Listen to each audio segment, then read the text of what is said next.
What's going on, ladies and gents? I finally have an updated deck profile for the Zoo deck. As you guys can see, it's so-called Proto Zoo. We're not exactly where we want to be yet, but I think we're at least 90% of the way there. Maybe 2 cards would be different in my final version of this deck.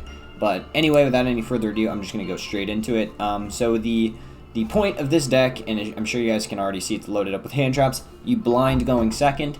I know that seems really risky, but most of the time, the players are not going to be able to set up a board that's nutty enough to completely stop you, or you're going to be able to draw into a card like Forbidden Droplets, or Lightning Storm, Raigeki, Duster, Nibiru, Maxi, Ash. Like I said, we'll talk about the going second cards, but essentially we're just going to try to break their board and get it down to Caveman Yu-Gi-Oh! Or we're just going to win by +1ing every turn, basically, and doing our Zoodiac combo over and over again. I have a couple things that I don't run that a lot of people do run, and I have a couple of my own personal taste for the format. So, and I'll talk about kind of the flex cards when we get into it.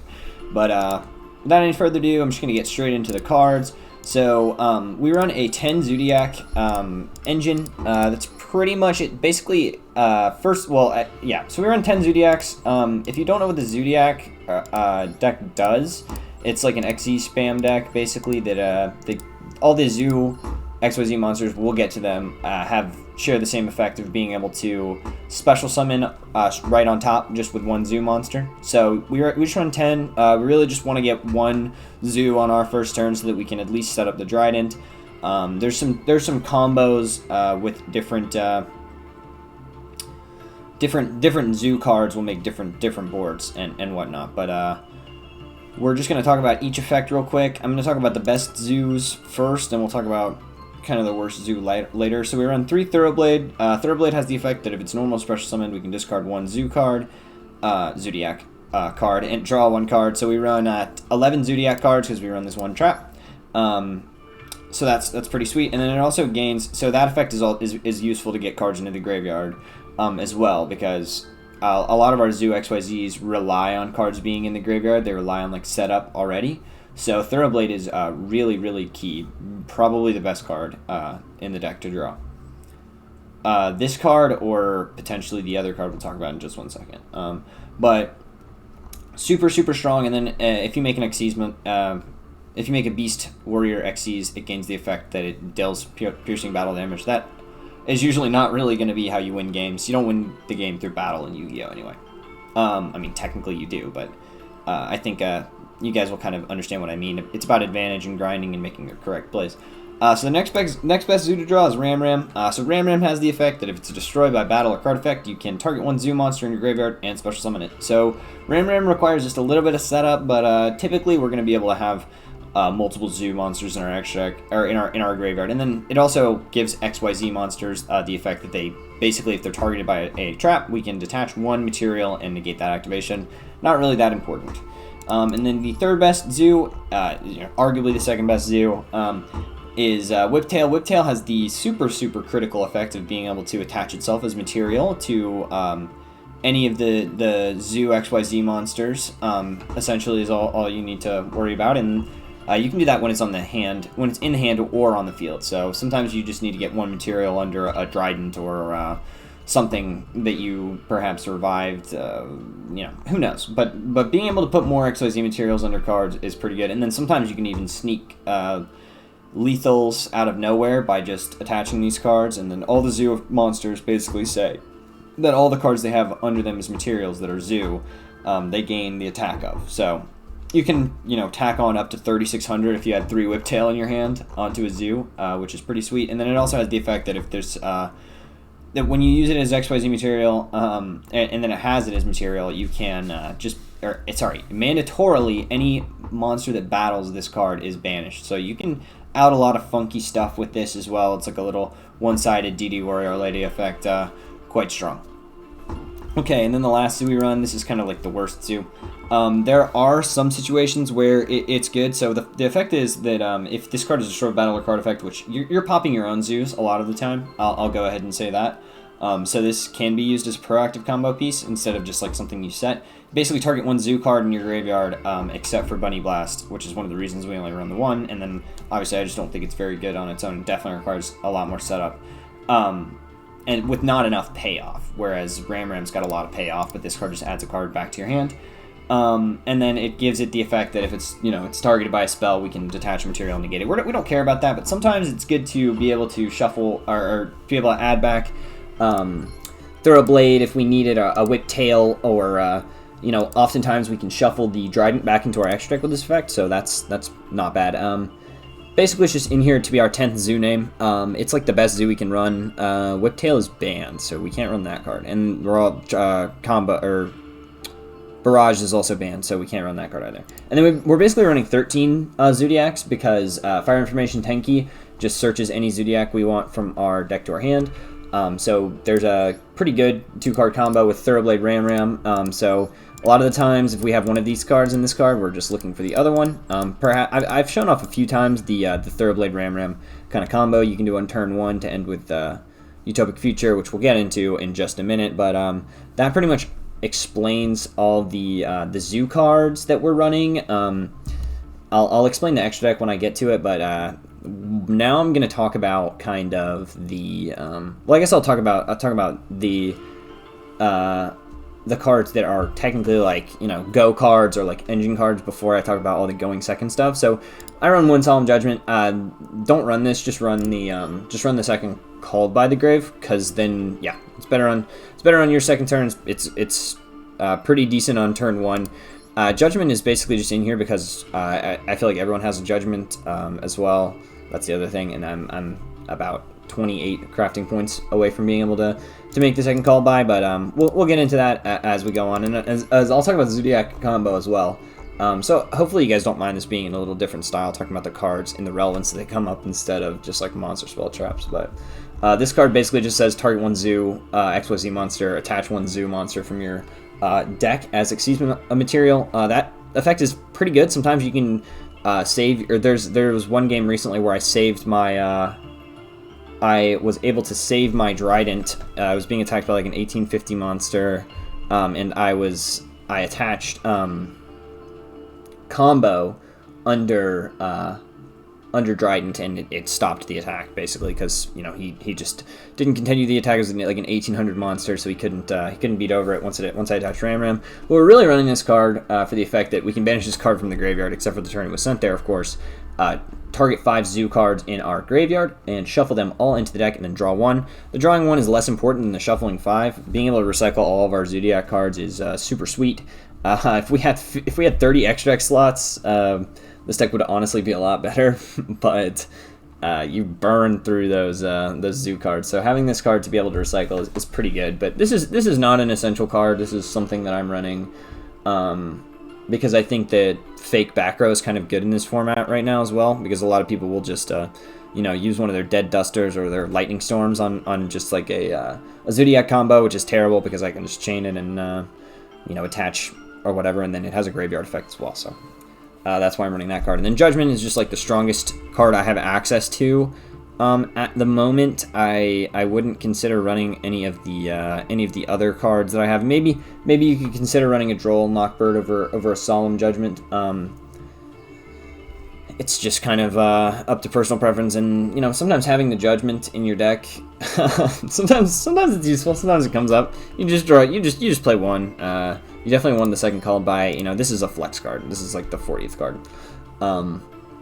Okay, so that talks about all the engine cards, and then a couple of the going first cards. I talk about Desires as well, banishing 10 cards. So we don't care about any particular cards in our main deck, really, as long as we don't get like all 3 of our Rams banished, all 3 of our Thoroughblades. That's really that would be the only case where we actually cared what got banished off of Desires. Banishing top 10 cards of your deck when it's mostly like going second cards and filler cards anyway, to draw 2 more going second and filler cards anyway, is pretty it's pretty strong. It's actually not bad at all. So yeah, we run Pot of Desires. And then I guess I'll talk about Monster Reborn. Super good in this deck just because all of the zoo cards are 1-card exceeds in themselves, and it'll basically, this card should most of the time be able to get you to start. Even if you just like draw 1 zoo card trying to think. I don't think you can, because I was trying to think maybe there was a way to.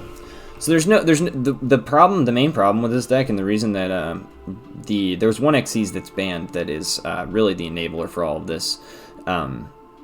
But you can't detach a card just proactively for nothing. Like the closest card you can get to just detach a material is Trident. So Monster Reborn is not even good on your first turn, but it's good as an extender on your first turn. And there's a couple situations where it is good, where you can, you know, if you have a Fire Formation Tenki, for example, so you can use your Zoodiac Trident to pop that instead of itself to be able to get a card into the graveyard to be able to Reborn back. You can do that. If you can do the Ram Thoroughblade combo, this card's obviously super good. Makes your best hands better. Monster Reborn's not the greatest card, but it's definitely good in Zoo, and I would recommend running it. And then that is pretty much it for all the cards that like do stuff. Now we're just talking about the cards that let you win the game going second. So 3 Maxi, this is by far the most powerful hand trap in the game. I crafted 3 like instantaneously. Yeah. Discard it, and your opponent might just end their turn, in which case you're going to be able to usually win the game, because you can, most likely, if you're going second and you didn't draw like a medley of hand traps, you drew the Max C. But basically, if your opponent is getting Max C, they're either going to have to stop or give you a billion cards, and in either case, they're probably going to lose the game, because you're going to be able to set up a Zeus or a Utopic Future or, whatnot. Ash Blossom, this is probably the second best hand trap in the game. Maybe the third best, because we'll talk about what I think maybe the second best hand trap in the game. Yeah, negating searches, super strong. A lot of things search in this game. Make sure you don't Ash on a turn you called by the grave, kids. I've definitely never done that. Moving on, Skullmeister. Skullmeister is not a bad card at all. So the ability to just discard this card or send it to the graveyard from your hand to negate any effect that activates in the graveyard is good. So obviously Eldritch has got a ton of cards that activate in the graveyard. The Eldlord itself, the traps in the end phase, the traps in the main phase. You can stop all of that. Golden Land even. Probably shouldn't stop Golden Land. Stop something more impactful, probably. Unless the Golden Land is like they need it to go off for some reason, you can just usually like have a hard read. But being able to stop anything in that deck, the Drytron deck, you can stop a Ben 10, you can stop a Herald of the Arclight, you can stop a Natasha if your opponent's Natasha-ing, but that's terrible because Natasha is not once per turn. Don't stop a Natasha unless you also have another hard read that they don't have more Ben 10s they can get in the graveyard. So sorry to go into super specific details, but that's Skullmeister. I don't think it's super common, so I wanted to kind of explain some situations where it was good. Nibiru, the Primal Being. This card's completely insane. Yeah, this is probably the second best hand trap after Maxi and then Ash. And then I think Skullmeister might not be the fourth best hand trap. I'm just thinking that it's the fourth best hand trap in this current meta because it's just super applicable right now. Nibiru overall, though, once your opponent special summons 5 or more monsters, just being able to tribute off their entire board just to give them one giant rock that just has a ton of attack. There's nothing better. And there's no greater feeling than making like a 15,000 Nibiru, having them pass to you, normal summon a Zoo, and then overlay a Trident to pop their like 15,000 attack thing, and you're just like, yeah, that was good, wasn't it, buddy? So Nibiru is super important to have in your deck. Max out on it because you need to draw into this card with Maxi. If you Maxi your opponent and they try to kill you and you don't draw into Nibiru or Ash or Skullmeister, you're just going to be a sad guy.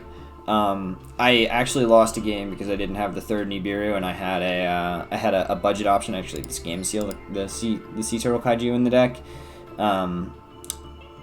And yeah, he just killed me. He just OTK'd me because I drew the Game Seal, which does nothing on my opponent's turn, which is really why the Kaijus are not really as played as much as they used to be, because they're horrendous going first. Like, they do absolutely nothing going first. You can't even, like, Max, like, all these hand traps are kind of good, or they're pretty decent going first as well, because we can use them on our opponent's turn, next turn, but Gamma Seal, if you draw that going first, it's completely useless until your opponent's next turn, and you might just be dead by then. So that's that. I'll talk about the board break cards. Well, first of all, I'll talk about Call by the Grave, which is basically like a hand trap card, kind of. It's a hand trap negator. It's really good going first.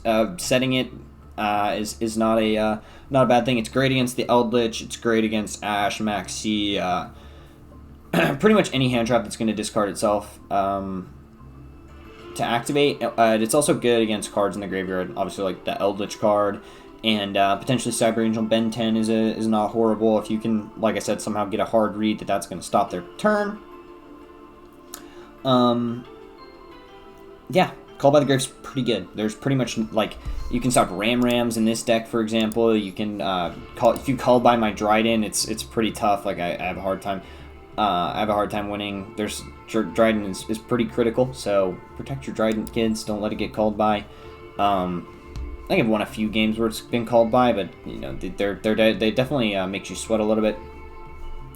So that'll be it for like the hand traps and the anti-hand trap stuff. So now we're going to talk about the board break cards. We're running Raigeki and Harpy's Feather Duster.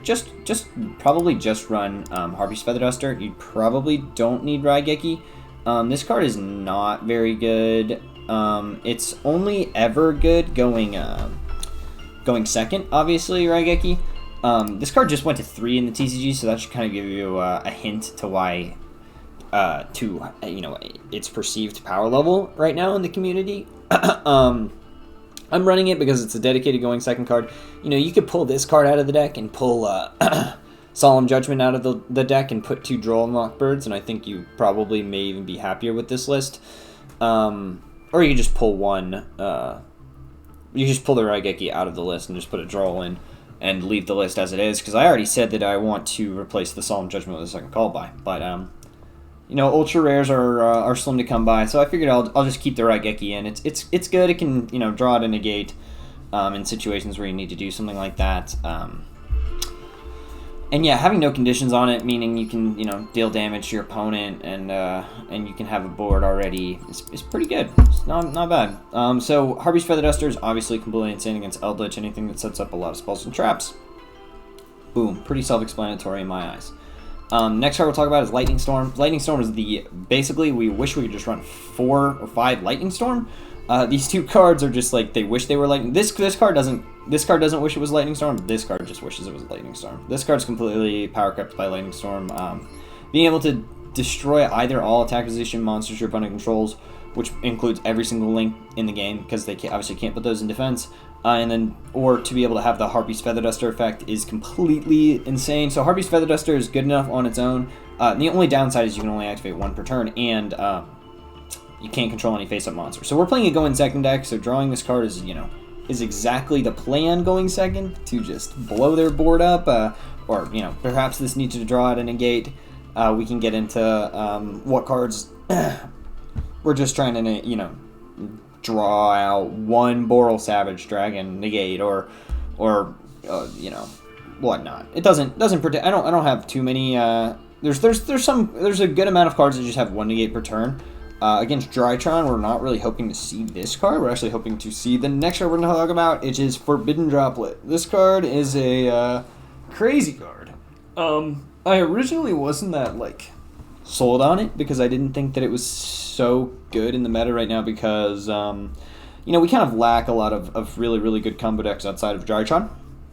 But oh man, is it so good against Drytron, and it's good against any Floodgate monster that there is in the game.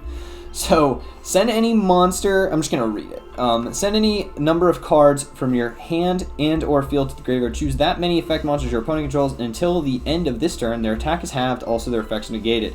So that effect is kind of weak. We can negate a lot of cards, but it's like a -1. What's the payoff?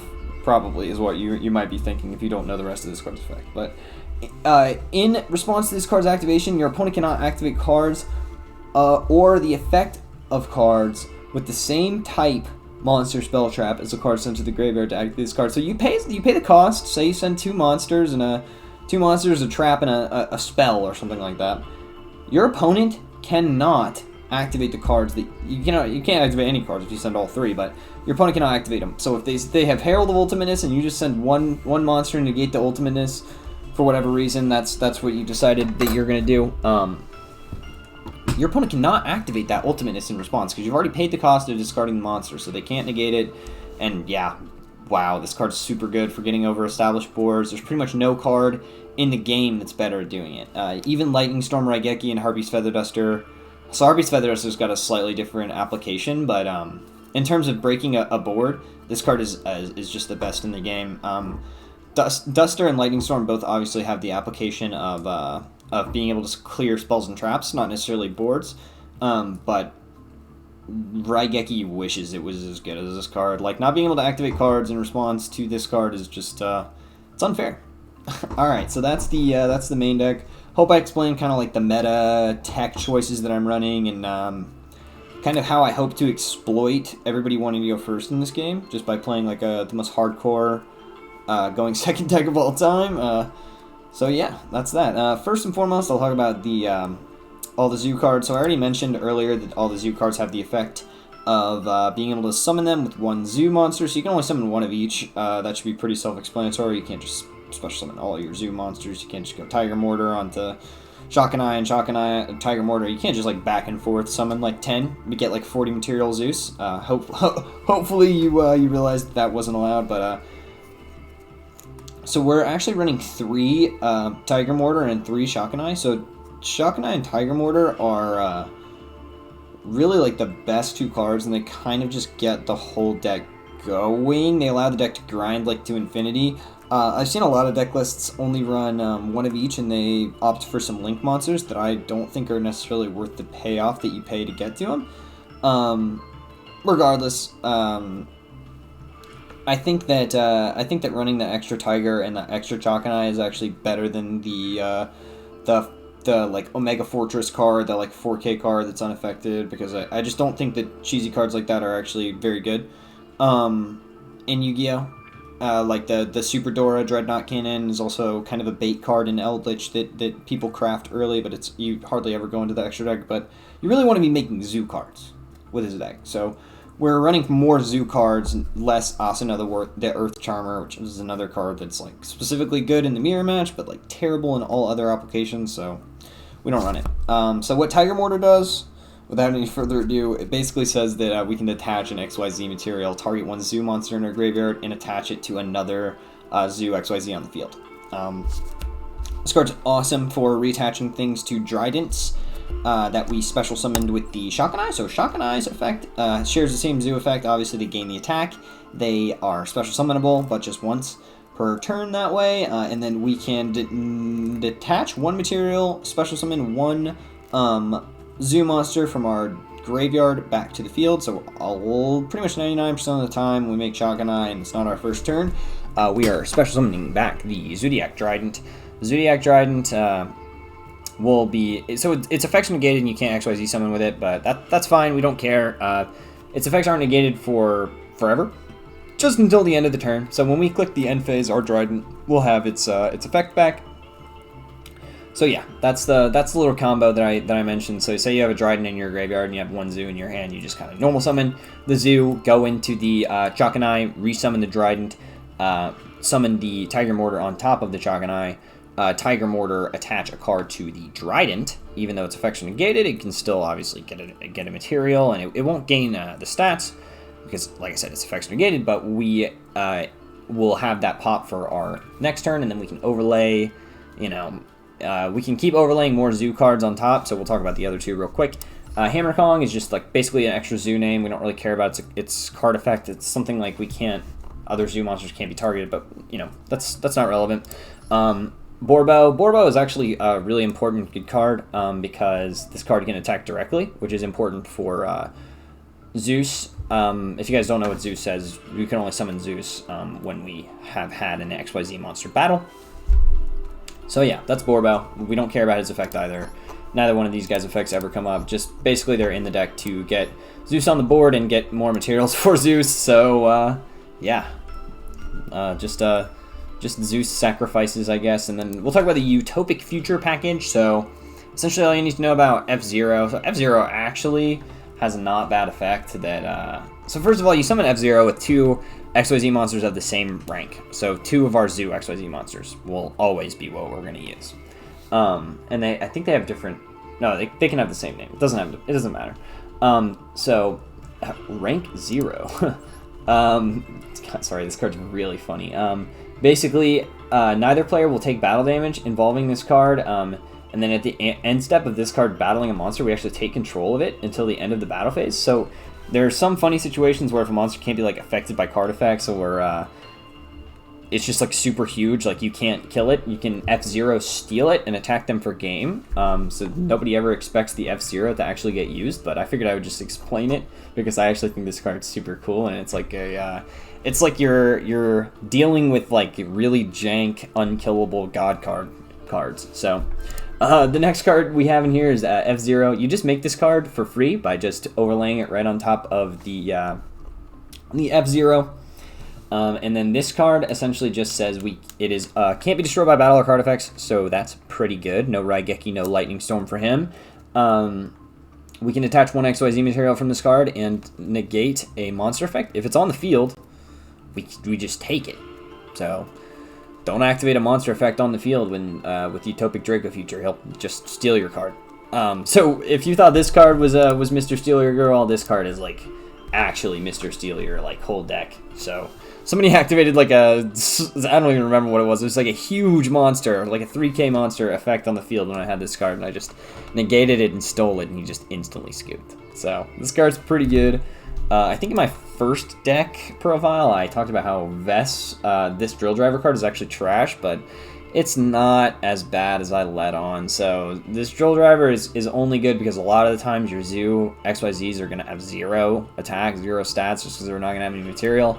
So you can just make this card to like attack over something that's important, or just like start gaining a life point advantage to attack your opponent for game. So it's okay. It deals piercing battle damage. We don't really care about the other stuff. It does have the effect that if it's destroyed by our opponent's card, we can special summon 1 5 or lower monster from our graveyard.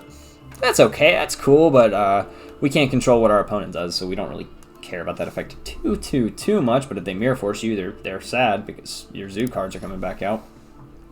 And then finally, this is like basically the reason. Oh, I didn't even talk about Dryden, I don't think. So Dryden is like the reason you play this deck. This is like, I'll talk about the 2 reasons we play the deck at the same time, I guess.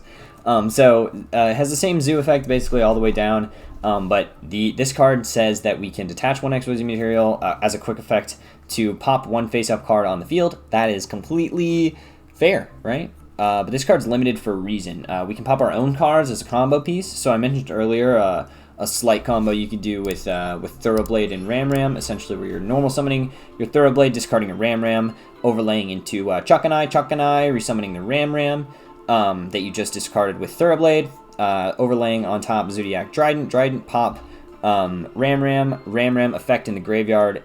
Make sure you detach the, alright, I guess you only have one thing to detach, but make sure you detach the Thoroughblade. You resummon out, actually not the Thoroughblade, you want to resummon out. Oh, you can resummon out the Thoroughblade. It doesn't matter. So you resummon out the Thoroughblade, and then you overlay into Tiger Mortar. Tiger Mortar, detach Thoroughblade, whatever, doesn't matter. Attach Ram, or it doesn't. Like I said, it doesn't really matter. Essentially, we have 2 of the same rank XYZs on the field with this combo. Dryden popping this card to get its own effect is super sweet to resummon a monster from the graveyard. And then we're just going to overlay into Utopic Future. So technically there, you can detach Chuckanai and resummon Chuckanai, and that way you don't have to waste 1 of your Tiger Mortars. But we play 3, so we don't care about wasting 1, to be honest, most of the time. If you make that mistake, it's not that big of a deal. But being able to get this card out on your very first turn is usually pretty decent. You are going to have a lot of hand traps in your hand, obviously, to back it up.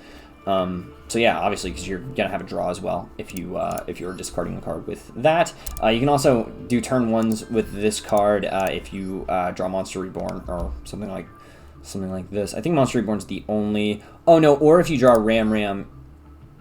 Yeah, or if you draw Ram 10. No, you can't. Well, there's only a few combos in this deck that are super good because, like I said, a lot of the very best cards in this deck are forbidden. So we only have 1 of this card as well, so we have to be super careful with it and resummon it just all the time with Chuckanai, and then reattach materials to it with Tiger Mortar. In the end phase, we can get its effect for our opponent's turn, ready to rock and roll. And then the other reason we play this deck is another limited XYZ card. So Zeus, if you guys don't know what Zeus does, basically we can special summon it on top of any XYZ as long as an XYZ has battled this turn. Don't get tripped up with this card, because if you make this card, you can't summon Zeus with it. So this card has the condition that you can't use it as an XYZ material to turn your XYZ summon it that way. So just want to make that note before you think you're going to get a 6 material Zeus and you end on 2500 beater. So essentially, Zeus says during either player's turn, as a quick effect, we can detach 2 materials and destroy all other cards on the field. Zeus is not once per turn. Zeus is not once per chain. So theoretically, we had infinite materials on Zeus. Zeus could pop cards infinitely, could detach cards and chain to itself infinitesimal amount of time. So getting a 3 material Zeus means you can, or getting a 6 material Zeus means you can clear your opponent's board 3 times as long as this card is not dealt with. Getting a 4 material Zeus, obviously two times. This card's super good even with 1 time. This is pretty much like the insane power creep of what Evil Swarm Exciton Knight used to be. I thought that card was insane when I played, and Zeus is like the next level of it. So you play this deck because of Zeus, you play this deck because of Trident. Those cards are completely insane. And you also play this deck because it's insanely good going second, because we can fit as many hand traps as humanly possible and as many going second cards as humanly possible into the deck and have it still be functional just because of how strong the Zoo skeleton is. Alright, ladies and gents, I hope you guys enjoyed. Like, comment, and subscribe. I'll probably try to get to Plat 1 today. I'm not sure if I'm going to be able to do it, just because I started yesterday. But perhaps I can. Anyway, like, comment, and subscribe. I'll come out with an updated list, as I get the last cards that I need and as I reach Platinum. So, hope you guys enjoyed. Peace.